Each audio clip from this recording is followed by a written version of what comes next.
Okay, so good morning. Today's daf is Sanhedrin daf Mem Gimel. We are near the bottom of Mem Bet Bet. Let me share my screen and we'll get started. Hold on just a second. Go.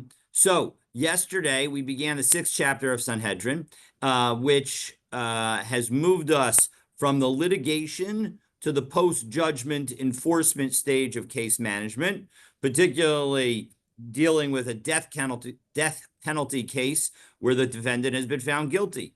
We saw yesterday that any stoning of the defendant would take place outside of court and outside the three camps, meaning outside the city, where the courtyard is comparable to the Machaneh Shechina. The Temple Mount is comparable to the Machaneh Leviah, and then the Machaneh Yisrael is the city of Jerusalem, and so you go outside the city of Jerusalem, and similarly for other cities, you would go outside the city. We brought one source for this rule by learning the law of the blasphemer from the law of the sin offering of the Kohen Gadol when he permits something prohibited, which is in Vayikra Parak Daled Pasuk Yibet, and of the communal error when the Sanhedrin permits something prohibited, which is in Vayikra Parak Daled Pasuk of Aleph. Yesterday I misspoke when I said that there was one reference to outside the camp that covered both of them, as they each have their own verse. So, but these two references, together with the reference in Vayikra Vav Pasuk Daled, which relates to ashes, shows how all three of these, and actually I guess all four of these topics, the ashes, the offering from when the Kohen Gadol makes an error, the offering when the Sanhedrin makes an error, and the stoning, all four of them have to happen outside of all three camps. Now we're going to pick up, as we pick up near the bottom of Mem Gimel, Mem Bet, excuse me, we're going to 6 lines up from the very bottom of the line, third word from the end of the line. Rav Papa Amar. Rav Papa is going to offer us a source for the idea that stoning must occur outside of all three camps. So Moshe, Hecha Yosef, where was Moshe at the moment that he was talking to HaKadosh Baruch Hu? Now, I might have thought that actually he was in the Machaneh Shechina, that he was actually in the at the Mishkan. But the answer to that Rav Papa gives is actually b'Machaneh Leviah. He was in the camp of the Leviim, namely, he was where he lives. He was in his own tent. Rachmana, and the Torah says, well, we have to take him outside the camp. Well, if he's in the camp of Leviah and he needs to take him outside the camp of Leviah, well, that's chutz l'machaneh Leviah. That's outside of one camp.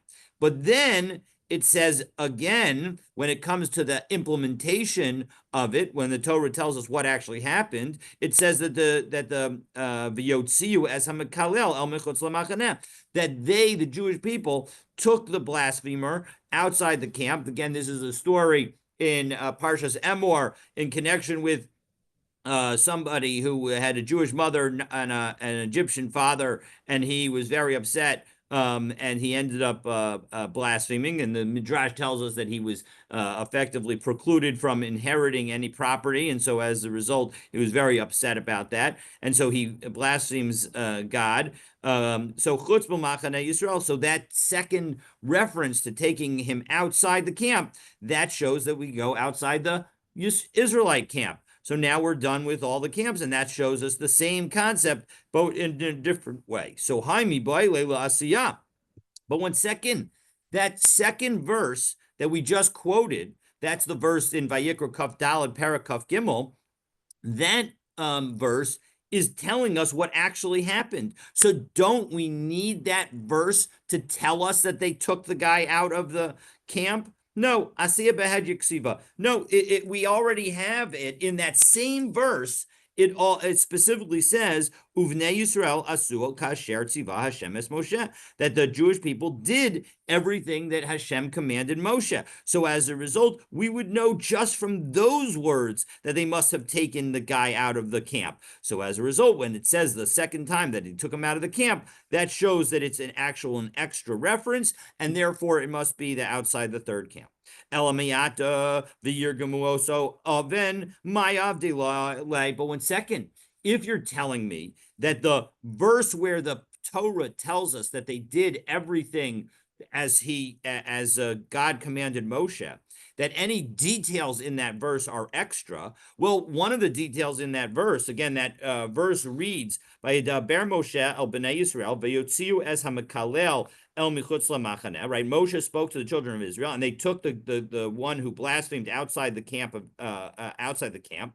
V'yirgemu so Avin, and they stoned him.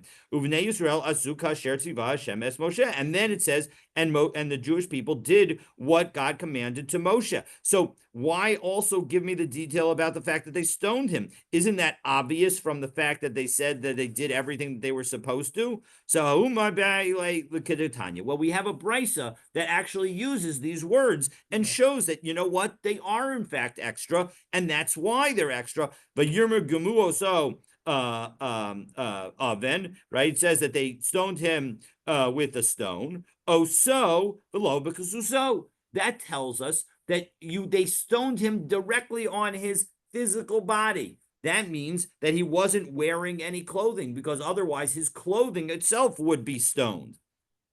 An oven she'imes be'even achas yatsa, and it refers to just one stone. It doesn't say v'yirgemu so avanim. It says v'yirgemu so oven, that effectively he was stoned with one stone. That tells us that if in fact the stoning occurs and the guy dies upon the throwing of the first stone, that's okay. That's considered stoning. You might have thought that you need multiple stones, so I'm telling you, you don't.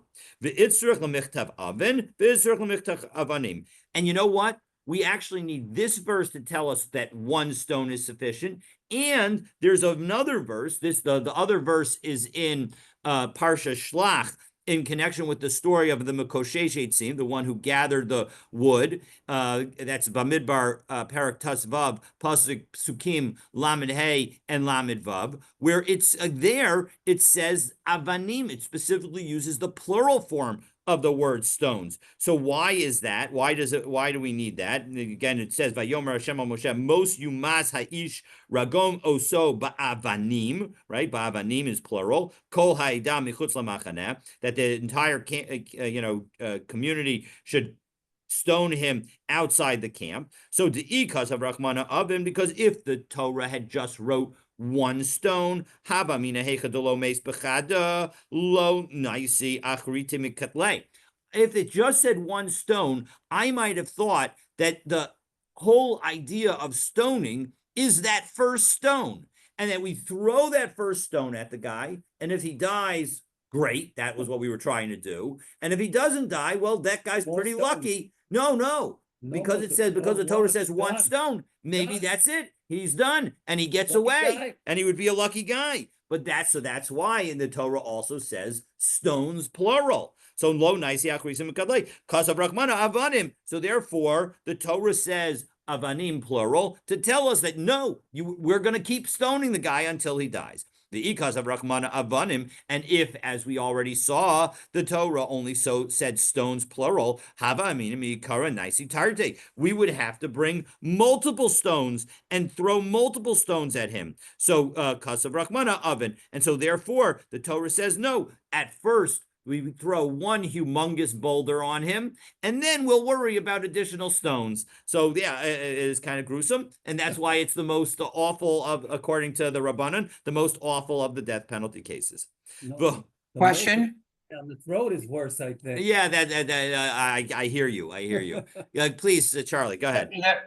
There are other times when our commentators seem to follow the actual number of nouns, and then there are times when they don't. And we had an interesting case in last week's Parsha with the Sephardi or Sephardim, but the But Rashi makes a big deal, for instance, of the fact that it uses a singular word for frog at one point. Correct. But it Correct. doesn't And seem to be suggesting that it consistent. began as one frog and then it gets hit in order for there to be multiple frogs. Yeah, absolutely. And I think that's exactly what the Torah is doing, what the Gemara is doing here. It's trying to highlight that we need both the multitude and the singular. But I guess if your point is well, maybe avanim should just mean two. You ask an interesting question. How do we know? Sometimes it does mean two, according to. Correct. Absolutely. I'm agreeing with your question. I don't have a great answer to it as to why here we say avanim does not literally mean two, but it just means some plural number. And whereas in other cases, sometimes when we'll use a plural noun, it means to tell us that it's got to be specifically two. I'll have to think about that. Maybe when we next come across that in the Gemara, it will occur to me why here we just say, oh, it means plural, and it could be even more than two. But now the Gemara is going to ask a What is question. the process here? If they throw one stone, he dies. Okay, it's done. But if he doesn't, do they check him? And then they throw another one, and they check him again. They throw another one, or after the first one, can they then throw? Do they have license to throw 10 at once to make sure he dies? My understanding is the latter, but we have not. You're absolutely right that we have not learned that detail yet, and we have not. And I'm not 100% sure what checking needs to happen. You ask both very good questions that I don't know the answer to, but An hopefully. interesting thing about the two versus more than two, there are languages, and Old English is one of them, where there is a distinction between there are actually three numeric forms of nouns. There's a singular, a dual, and a plural. And the dual is exclusively when you have two. Yes, but that lost in English in the Middle Ages. Yeah, but that obviously doesn't exist in Hebrew. Doesn't exist in Hebrew. So. But in any event, okay. So the Gemara now wonders, why did Rav Papa do what he did, or how does he understand the brisa that we cited? Meaning, doesn't that brisa, which says that we learn it from Gzeira Shava, effectively conflict with what Rav Papa just said? We said, if you look back at the brisa, it used the word that it says here, chutz l'machaneh, and it says there chutz l'machaneh. So it seems like it's clearly a Gzeira Shava. So why did we need another source? Ilu lo ne'amar kamar. No, what that brisa is saying is, if we didn't have the sources that Rav Papa offered us, we would still know the law through a Gzeira Shava. Meaning, if we didn't have Vayikra Kaf Daled, Pasuk Yud Daled, and Pasuk Kaf Gimel, which referred to the God commanding Moshe to take the blasphemer outside the Machaneh, and then the people taking him outside the Machaneh. If we didn't have those two verses, we would need the Gzeira Shava. But Vahaki Kamar, and this is what the Tana is saying. Ilu lo ne'amar kra. If it hadn't been for those verses in Vayikra, in Parakov Dalid, Hayiti Omer Gzeira Shava, I would have said a Gzeira Shava would teach it. Achshav shene'amar kra. But now that we have the psukim in Parshas Emor, Gzeira Shava lo tzarich, we don't need the Gzeira Shava. So that's approach number 2, and now we have approach number 3. Rav Ashi is going to be very, very similar to Rav Papa, but a difference that's important. So Rav Ashi Amar Moshe Hecha Havi Yasif. Again, where was Moshe sitting? B'machane Leviah. He was in the camp of the Leviim. V'Amar Le Rachmana, and the Torah told him, Hotzei es hamikalel, take out the blasphemer. What's the implication of just the words take out? Meaning he doesn't even get to chutz el michutz lamachaneh yet. He just says focus on the words of hotzei. That implies itself that he's got to be outside. On its own, it implies that it's got to be outside the camp of the Leviim. And el michutz lamachaneh, and then the next words in that pasuk, which tell us that he needs to go outside the camp, chutz lamachaneh Yisrael. So that implies that we have to go outside the camp of Israel. The Yotziu Esamakalel. So in second, what about the end, the pasuk Kaf Gimel, where it says that the Jewish people took him out? La Asiya. So like the question that we had on Rav Papa, here Rav Ashi is saying that the later verse is needed to tell us what actually happened. And so that's why it needs to say it. But one second, we already said, as we saw a few moments ago, that we have an explicit confirmation that everything happened, because it says that the Jewish people did what Moshe commanded. So no, the point of that last part of the verse is that it needs to tell us that everything happened, because there are some things that weren't mentioned in the first part of that verse, where it says that the Jewish people took the blasphemer out of the camp and then stoned him. But what it didn't say is, it didn't say that they had to lean on the guy.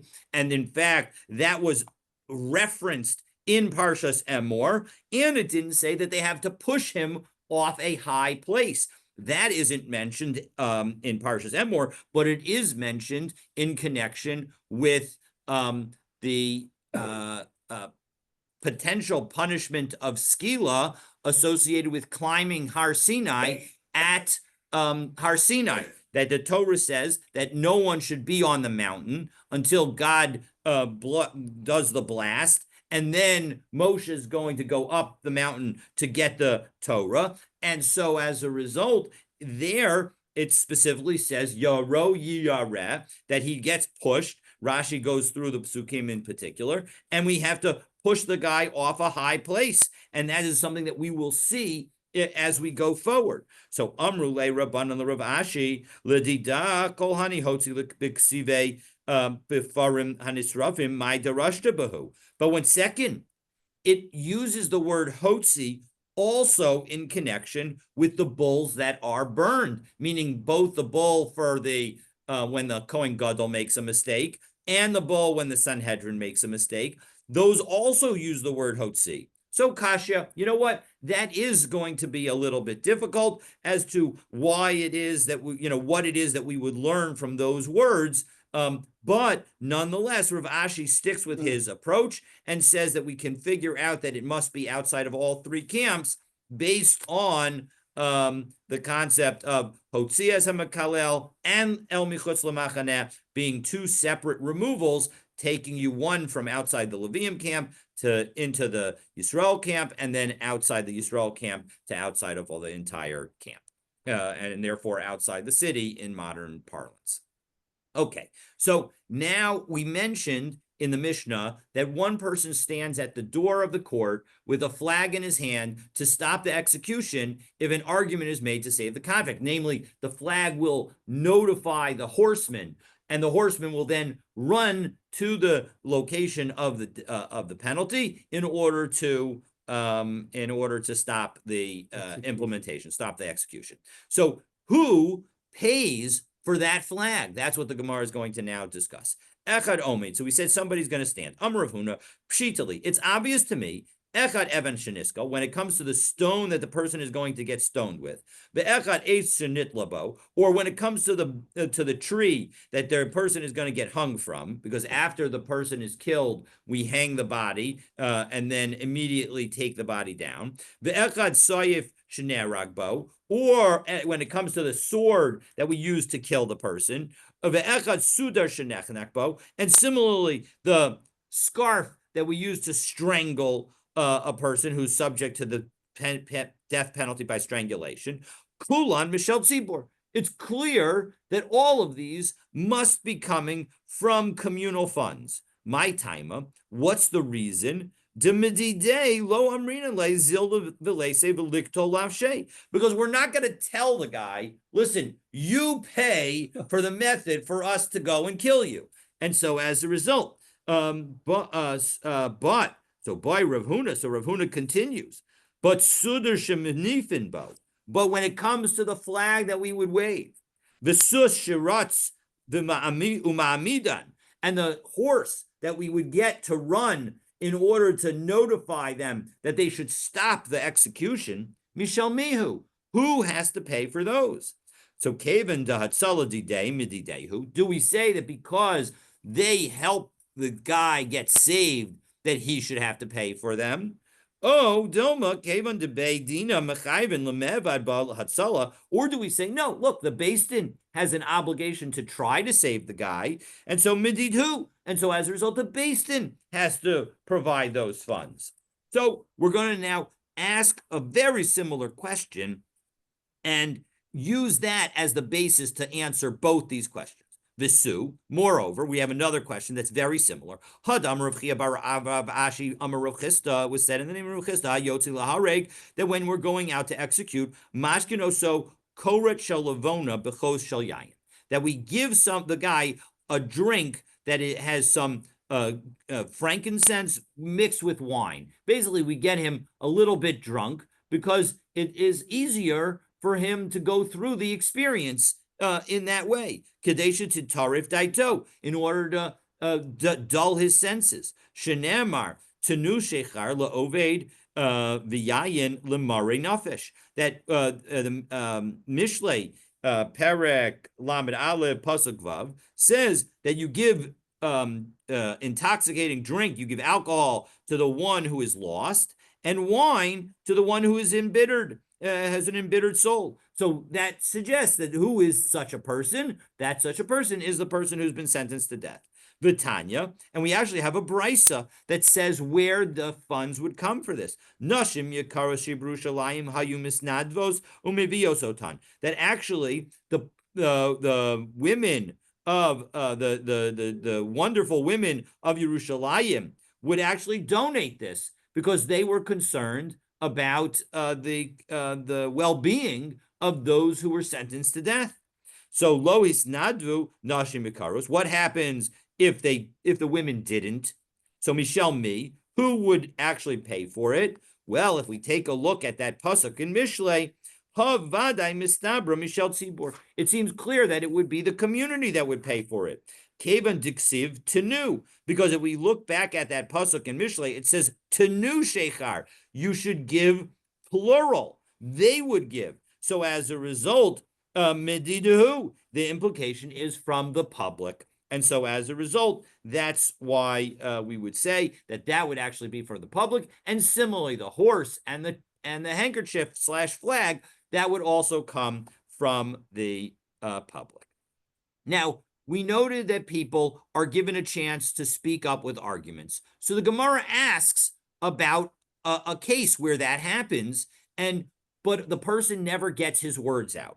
So let's take a look and see that case. So by Mine Rav Acha bar Huna Mirev Sheshes. So Rav Acha asked Rav Sheshes, Amar Echad min haTalmidim. If one of the students, remember, if a student says, I've got an argument, we appoint him to the court, and then we hear the argument that is in favor of the defendant. So Amar Echad min haTalmidim yeshli l'lamed alav schos. I have something to say that suggests that we should acquit the guy. So vinish tatek. And then all of a sudden he goes mute. He just can't get words out. He's just not able to talk. Maybe he becomes very, very concerned about his own embarrassment, whatever it is, but he just literally can't get words out. Mahu, what's the halacha? Do we say that because there was some argument that could have been made, we have to basically say, listen, we can't convict this guy, and because after all, there was an argument and we haven't heard it? Or do we say, no, look, the bottom line is that no argument was made, no successful argument was made, and so as a result, it's as if he made an argument that wasn't accepted.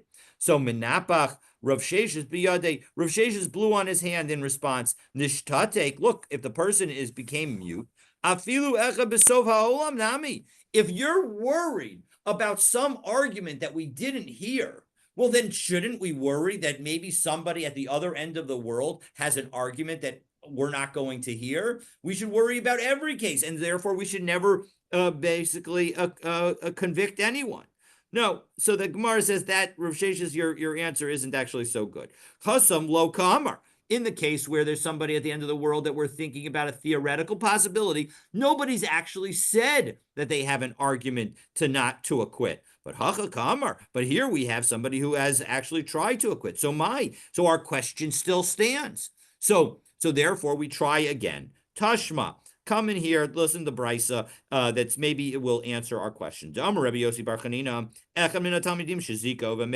if somebody raises their hand to make an argument, and he makes the argument and for acquittal, and then he dies, we will count him towards the judges of acquittal. No. Okay, so even though he died, if his last words is, I think that he should be acquitted because of X, Y, and Z, we are going to count him towards that number. So what is the implication? Zika, in that only when he actually makes the arguments to say that he should be acquitted will he be counted. Lo Zika, if he doesn't actually yet make the argument, lo, maybe that we wouldn't. So no, that you don't have to say that that's the inference that we should make from Rabbi Yossi Bar Chanina's statement, because Zika pshitali, when it comes to the fact that the guy made an argument, it's obvious Amar Tibaylach.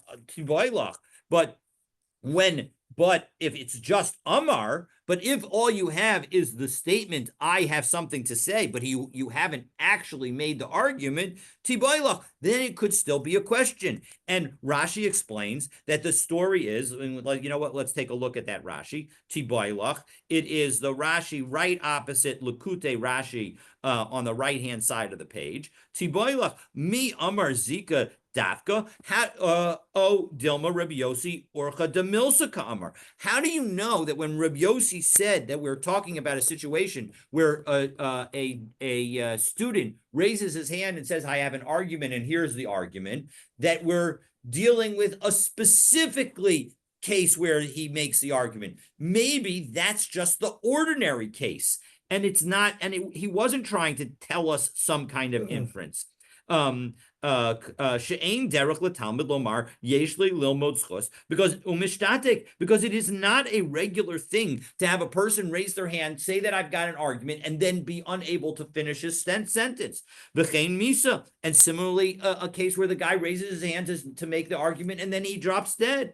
Demistama miyad omer rayosav, because the implication is that as soon as he raises his hand to say I've got something to say, he's going to say it and he'll get it out the argument. But when these actually happen, maybe if this were to actually happen, we would also say that we count the guy as if he has was still alive and had made the argument. So the bottom line is that we don't have a definitive proof. Now, notwithstanding the fact that we don't have a definitive proof, the halacha seems to be that if the student raises his hand and then drops dead without actually giving the argument, we would not count the person. Okay, so afilu hu. So now our Mishnah said that even the convict can come up with arguments, but we said that those arguments must have some substance. So the Gemara is now going to understand what it means to have some substance. How do we verify that they have some substance? And is it really true that that such substance is required every time? Is it true that even the first and second times that the convict says, I need to go back, I have arguments to make, that we have to determine that those arguments are have substance? Tanya, we have a brisa, Pa'am Rishona, Ushniya, the first time and the second time, Bein sheyesh mamish b'dvarav, bein she'ein mamish b'dvarav, machazirin oto. In those first two times, the guy can basically delay his death penalty for two appeals, basically two appeals, and the appeals could be totally worthless. And he could just say, listen, I've got something to say. And they will take him back, hear him in court, and then, of course, if he has nothing to say, he say, "Oh, I'm sorry, I have nothing to say." And so he goes back to the outside the court, and he does it a second time. And so we will listen to him and go back. But mikan ve'elach, the brisa tells us, im yesh mamish b'dvarav machzirin. So only after the second time. When it comes to the third time, it's fool me twice, shame on you. Field times three, shame on me. Exactly. So here, if there is, then only in the third time, if there's substance, then machzirin oto. Ein mamish b'dvarav, ein machzirin oto. If there's no substance, then at that point we will not return it. So Amar Rav Papa targuma mipam shniya ve'elach. So as a result, Rav Papa says, okay, so understand our Mishnah as saying after the second time. After the second time, that's when he needs to have substance. So mina yadei. So how do we know that he has substance? So Amar Abaye, Dimasrinan lezuga derabanan. We send a pair of Torah scholars. Send a rabbis with him in order to make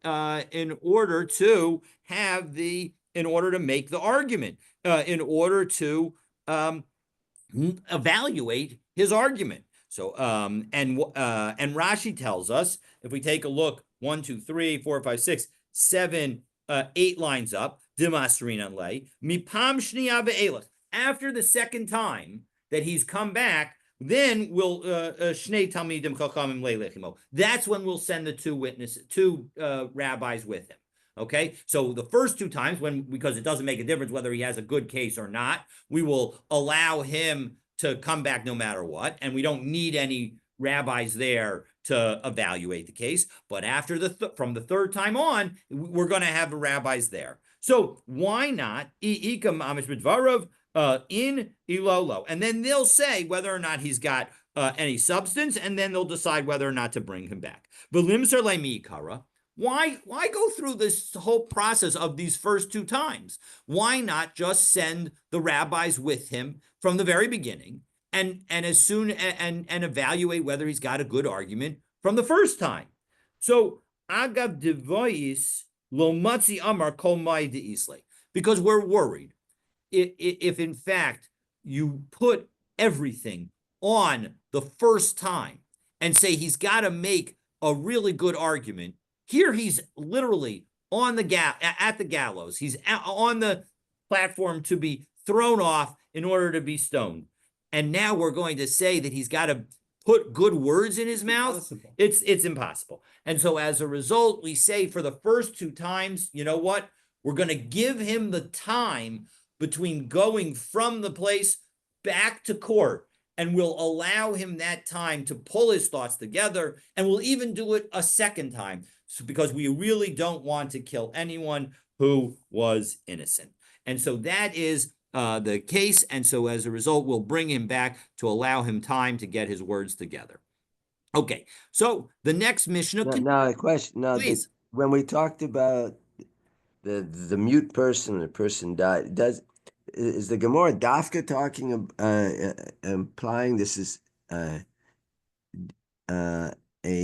dibur? Suppose the person wrote it down. He didn't actually speak it, or he couldn't speak, but he wrote it. Would a written statement be sufficient instead of dibur? So that's an excellent question. So I would say, again, I don't know for sure whether that would be sufficient to allow us to treat the person as a judge. But I do believe that the court would take that argument under advisement and evaluate the argument. Meaning, there are 2 pieces here. The piece number 1 is that when a student raises his hand and says, I've got an argument to acquit, we will make him a judge in the case. So I don't think that we would make a person who says, I have something written down in an argument to acquit. I don't think that would be sufficient to appoint the person as a judge, because I think that the person needs to be able to speak in order to be able to be a judge. But I do think that the court will take in and evaluate any evidence. And so I would suggest that actually in that case, what would happen is the court would incorporate would read the document, do the thinking about it, but they would not make that person who wrote it one of the judges, even if they were one of the students that were sitting in front of them. That's my quick evaluation, but those are some thoughts about that, but it's an interesting question to be thinking about. Okay. So the next Mishnah details the procedures of taking the convict out to be stoned. We're going to actually, this Mishnah and the next Mishnah, and maybe even the Mishnah after that, are going to continue this process. So matzu lo zchus pitaru. As soon as we find a basis to acquit the guy, he is going to be let off, and we will let him off. The imla, but if we don't, yetzi l'sakel. Now let's assume that we're taking him out for skila, we're taking him out to be stoned, we'll take him out to be stoned. The charos yotzi lefanav, and the person who's going to proclaim is going to call out in front of him. Ish ploni ben ploni yotzi l'sakel. This person, who's the son of that person, is going to be taken out to be stoned. Alsha avar avera plonis, because he violated this prohibition. Uploni edav, and person A and person B are his witnesses that saw it and are testified against him. Kol mishi yodea lo schus, anyone who knows any basis to acquit the guy, yavo v'yilamed alav, should come and tell us about it. So Amar Abaye, so Abaye says, v'tzarich lamemar b'yom ploni u'b'shas sha ploni u'b'makam ploni. And they, although the Mishnah didn't actually tell us this, it's clear that the announcement must include the day, the time, and the place, because v'dilma ika diyade, because that is how somebody could know v'asu meizim lehu, and cause the original witnesses to be made edim zomimim and false witnesses, and thereby acquit the defendant. Okay, now the next piece of the Gemara is a discussion that was censored out. And in fact, if you take a look, many of the Gemaras don't have as much of a page and seem to have a missing page, a missing piece, right? Actually, here in this text, they actually have the text here, but in many don't. So you can see this Nine one Salts makes a doesn't. point of uncensoring the censored stuff. Right, exactly. So we're gonna skip that. I'll just go over it in brief, but now the Gemara is going to say what was the comment that the Mishnah made? V'charoz yotzei lefanav, that the announcer would go before the guy. So lefanav in mikara lo, would he only go out right in front of the guy and not, days ahead of time? And then the Gemara cites the case of Yeshu HaNatzri, Jesus, and says that when he was taken out to be killed, an announcement was made days ahead of time in order to try and find a basis to cause his acquittal. Yes, So, Steinfeld says arba in yom. Yeah, 40 days. So the bottom line is that we're not going to go through that entire text, but the bottom line is that we have the story about that, and the point is that it shows that an announcement could be made even before and not right when the person was killed. Well, there's another Yeshu who apparently was executed. That was in Soda, but it's in the wrong historical period for the more famous one. So this might not have been the most famous. Correct. It absolutely fair point, and important point to make is that it's not clear whether this is actually Jesus or somebody else. But in any event, the bottom line is that These things did happen. Yeah, exactly. Well, something happened. Right. But okay, so now we're going to turn to Mem Gimel Amabet, and the Gemara is going to, we're going to see in a moment that the convict is given an opportunity to confess, and the Gemara is going to thereby teach a related lesson. So Rabbi Yehoshua ben Levi, Kol Hazo, that's what we're going to learn about confession in the next Mishnah. So, almost as an introduction to that Mishnah, this Gemara raises the confession. So Rabbi Yehoshua ben Levi said, Kol Hazovech as Yitzro, Umizvada alav, anybody who slaughters their evil inclination and thereby confesses of what he did as a result of his evil inclination. It's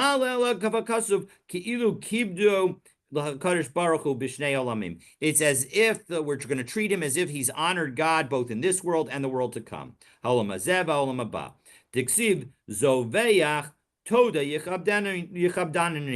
So that anybody who offers a sacrifice of a todah, here understanding a todah of in this form of vidui, of a confession, so that has honored me. So, Amar Rabbi Yehoshua ben Levi, and another statement of Rabbi Yehoshua ben Levi, Bisman shebeis hamikdash kayam, when the Beis Hamikdash was standing, Adam makriv ola, a person would bring an ola sacrifice. Schar ola biyado, he would have credit for bringing the ola sacrifice. Mincha schar mincha biyado, whatever sacrifice he brought, whether it's a mincha, an ola, whatever, that's what he gets credit for. But aval mi shedaito shefala, but if you have a low sense of of self, not because of just low self-esteem, but because of remorse for the sins that one has done. Then it's as if you brought every sacrifice. Shene'amar, zivchei Elokim ruach nishbara. The sacrifices for God are a broken spirit. So through a broken spirit, it's as if you brought all of the sacrifices. Below od, ela she'ein tfilasonim eset. But moreover, even though one might think that there was your sound was muted for a few words. I don't know. I think that's on your end, but yeah, Moshe's shaking his head. So again, this the Shenamar Zivchei Elokim Ruach Nishbara, that the sacrifices of Hashem are a broken spirit. Namely, that if one has a broken spirit, then it's as if you've brought a lot of sacrifices. V'lo od ela she'ein tfilasom nim eset, that you might have thought that God would despise the worship of people who have sinned. If you have regret for your sin, well, then God will not despise your prayer. Shene'amar leiv nishbar, a broken heart, v'nidke, and a crushed heart, Elokim lo tivzeh. God is not going to despise that. So as a result, that shows, the opportunity that we have, that Hashem gives us to do tshuva, that when we feel a sense of regret about our actions, Hashem already, even at that point, recognizes what we're trying to do and gives us credit and will appreciate that about us. So again, the next Mishnah continues that execution, the procedures leading up to the execution. When they get to within, or Ke'eser Amos, when it gets to within approximately 10 Amot of the location where he's going to get stoned, Omrim lo, we say to him, he's vadeh, confess. Shekain derech kol hamuzmasin misvadin, that's the process of all who are going to get executed, to confess. Meaning, we want you to know that you're not the only one who would confess, but everybody that we execute confesses. Shekol hamizvada yesh lo chelik l'olam haba, because if you confess, you will be guaranteed a share in the world to come. Shekain matzinu ba'achan, because in fact, we find in the story of Achan in Sefer Yoshua, where he stole from the spoils of Yericho. Sha'amar lo Yoshua. Yoshua said to him, "Bini simnach avod Hashem Elokei Yisrael v'tein lo todah." Again, please give honor to Hashem, God, the God of Israel, and confess to Him. V'yan Achan as Yoshua v'yomar, and Achan then responds in the next verse saying, I in fact sinned because those, and I did X, Y, and Z. How do I know that this confession actually worked? Because it says several psukim later, Vayomer Yoshua, me achartanu ya'akarcha Hashem bayom hazeh, that why have you ruined us? God shall ruin you bayom hazeh, on this day. Bayom hazeh ta'achor, today you're ruined. The ta'achor lo'olam haba, but you're not ruined in the world to come. And so as a result, we learn from this that actually the confession works. You'll still get killed, but you will actually get the world to come. What happens if the person who's been convicted doesn't know how to confess?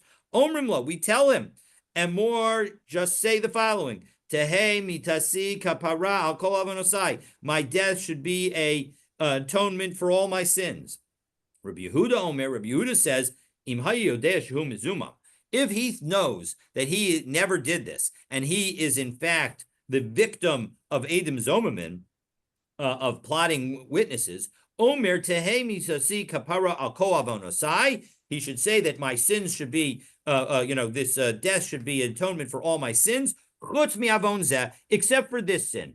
So Amru lo, but the rabbi said back to Rabbi Yehuda, Im kain Yehu kol adam omer kain. Everybody would say this, and there's a problem if everybody says this. Take a look at the second line of Rashi. Yehu kol adam, af hachotim, even those who actually sinned. Yehu omrim kain, they would say this. linakot et atzman, in order to make themselves look better.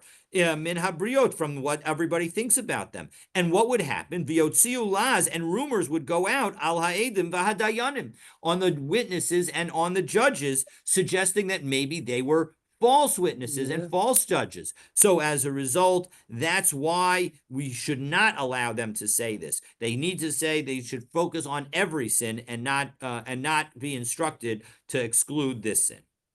Okay, so How do you stop them? They say the words out of their mouth. And well, I mean, once they've said it, right?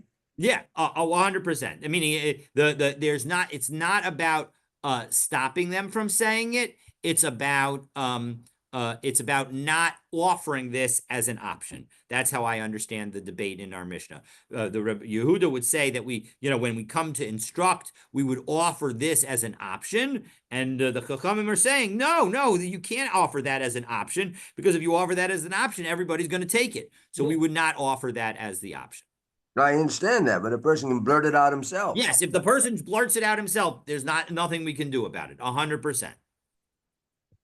Okay, so now the Gemara focuses on the phraseology that Yoshua used with Achan. In particular, it noted that he used the word na, please. So Tanu Rabbanan, na ein na ela lashon bakasha. Anytime you have the word na, it's a request. And obviously that's the please is on some level an aspect of that request. Bishah she'amar HaKadosh Baruch Yoshua, because what happened when God said to Yoshua, Chata Yisrael, Israel sinned. Amar lefanav Rabbono Shalom michata. So Yoshua asked the logical question, all right, God, who sinned? So Amar Le, dilator ani, you think I'm a talebearer? I'm going to tell you who sinned? Again, highlighting how far we should go against Lashon Hara. At the same time, if we're preventing something that bad from happening in the future, then obviously you can say something. But this is showing, God says, don't. I'm not going to tell you who did. So lechapel garalot, go cast lots.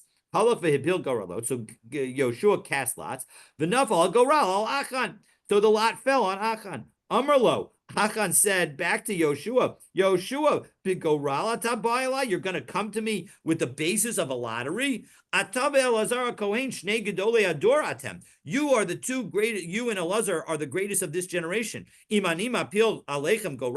I cast a lot with just the two of you in that lot, well, it's going to fall on one of you. So Amar Lo, and so how can you say that this is a valid form of confirmation? So Amar Lo, b'vakasha mimcha, I ask you, I beg you, lo al tose laz al goralo, don't cause rumors to be spoken about lots.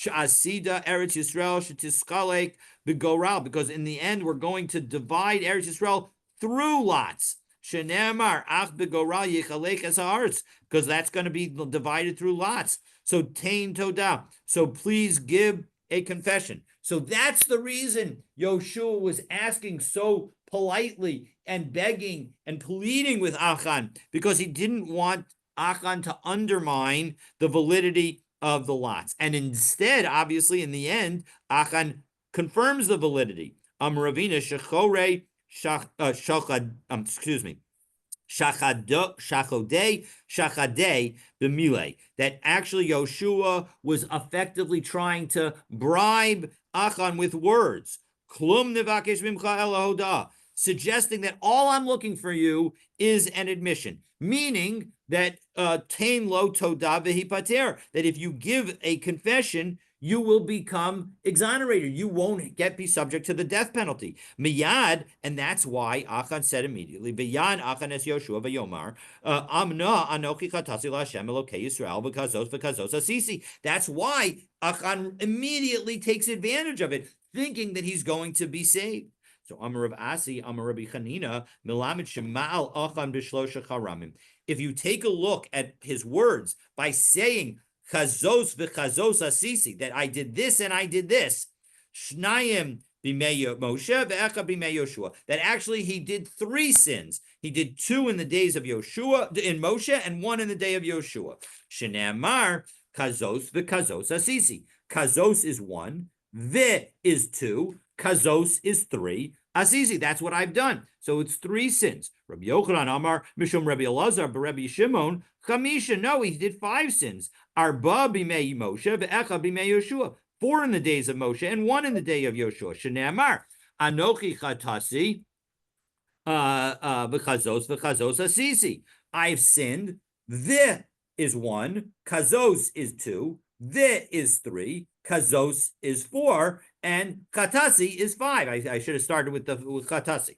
Okay. V'ad hashta, my time aloenash. So, okay, according to both of these views, the guy had sinned before. Well, why wasn't he punished earlier? So Rabbi Yochanan Mishum Rabbi Elazar Rabbi Shimon Lefisha lo anish al hanistaros ad she'avru Yisrael es hayardi. Because the Jewish people were not punished for hidden sins until they crossed the Yarden.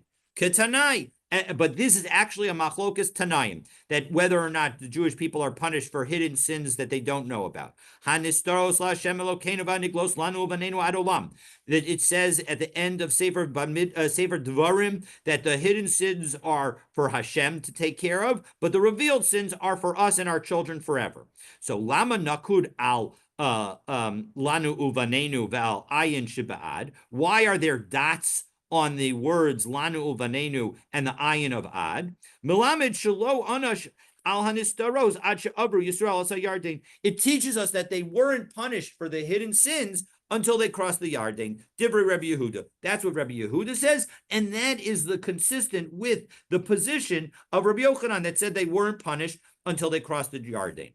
Amar lo Rabbi Nechemia, but Rabbi Nechemia says back, V'chi anash al hanistaros la'olam. 1 second, are Jewish people ever punished for hidden sins done by other people? V'halo kvar ne'amar ad olam. The Torah itself says that forever we won't be punished for those sins. Ela kashem shelo anash al hanistaros kach al lo anash al onashin begalui.